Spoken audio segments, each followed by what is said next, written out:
इतिहास के पन्नों से। दीवान बद्रीनाथ विद्या मंदिर स्कूल जम्मू। सफर अमीनाबाद से जम्मू तक। ध्येय केवल उत्तम शिक्षा। नोट। इस कहानी को शुरू करने से पहले ये लेख हमारे स्कूल दीवान बद्रीनाथ विद्या मंदिर जम्मू, उसके संस्थापकों और शिक्षकों को समर्पित है, जिन्होंने कई दशकों से उच्च कोटि शिक्षा प्रदान कर न केवल जम्मू बल्कि देश निर्माण में एक प्रमुख भूमिका निभाई है। दीवान बद्रीनाथ विद्या मंदिर जम्मू का एक पुराना और प्रसिद्ध स्कूल है। शायद ये 1957 में जम्मू के पुराने शहर में बनने वाले चुनिंदा स्कूलों में से एक था, जो अपनी सुदृढ़ शिक्षा प्रणाली के लिए आज भी मशहूर है।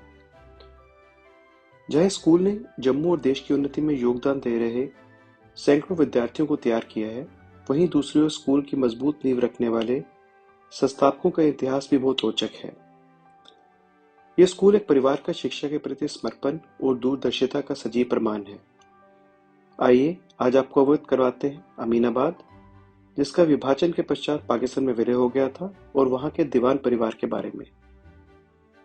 यह परिवार आज भी जाना जाता है पाकिस्तान के अमीनाबाद में अपनी समाज सेवा, विशाल हवेलियों और जागीरों के साथ जम्मू और कश्मीर में राज दरबार में अपनी सेवाओं के लिए। इस परिवार के बारे में chiefs and families of note में विस्तार से बताया गया है। इसी परिवार में मशहूर दीवान ज्वाला सहाय 30 साल तक महाराजा गुलाब सिंह जी के साथ रहे, और न केवल महाराजा अपितु ब्रिटिश सरकार द्वारा भी अपने काम के लिए सराहना पा चुके थे। और गुलाबनामा, जिसमें जम्मू के डोगरा राजवंश के सर्वप्रथम महाराजा गुलाब सिंह जी पर लिखी गई एक गाथा है, उसके रचयिता दीवान कृपाराम भी इसी परिवार से आते हैं। इसी प्रभावशाली परिवार में जन्म लिया था राय साहब दीवान अमरनाथ जी ने, जिनको 1893 में जम्मू के गवर्नर के रूप में नियुक्त किया गया था, और 1905 तक इन्होंने इस काम को बखूबी निभाया।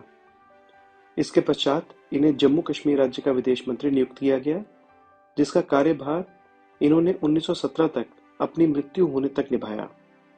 ईमानदारी और निष्ठा से अपने काम करने के लिए इन्हें राय साहब, दीवान बहादुर और ब्रिटिश द्वारा CIE companion of Indian empire से नवाजा गया था। इनके पास 10,000 एकड़ से अधिक जमीन गुजरावाला व काफी जमीन जम्मू में थी। इन सब के अलावा जम्मू कश्मीर के राजस्व में से इन्हें हर 1,000 रुपए में से 4 रुपए मिलते थे। इतना सब होने के बावजूद भी इनका मन शिक्षा और उसके विस्तार में लगा रहता था। इनका मानना था कि शिक्षित समाज उन्नति का पथ है। इसके लिए उन्होंने अपने पुत्र दीवान बद्रीनाथ जी को साथ मिलकर अमीनाबाद में एक हाई स्कूल, जिसमें हॉस्टल की सुविधा भी थी, उसके साथ ही लोगों के स्वास्थ्य के लिए बनाई थी उच्च स्तरीय डिस्पेंसरी। इतना ही नहीं, अपनी शिक्षा के विस्तार के लिए इन्होंने अपने होनहार सुपुत्र को कार्यभार सौंपा।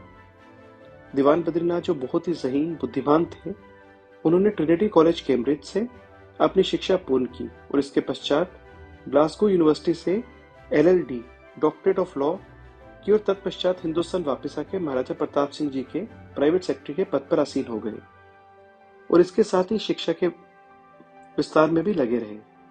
लेकिन काल ने इनको 1919 कॉलेरा की महामारी में निकल लिया, लेकिन इनकी और दीवान अमरनाथ जी की शिक्षा के लिए समर्पण चलता रहा।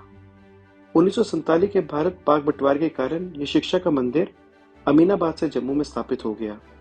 दीवानी विद्यावती जी ने श्रीमती दीवानी व बद्रीनाथ एजुकेशन ट्रस्ट 1957 में स्थापित किया, जो शिक्षा के क्षेत्र में आज भी उच्च मापदंड स्थापित किए हुए हैं। धन्यवाद।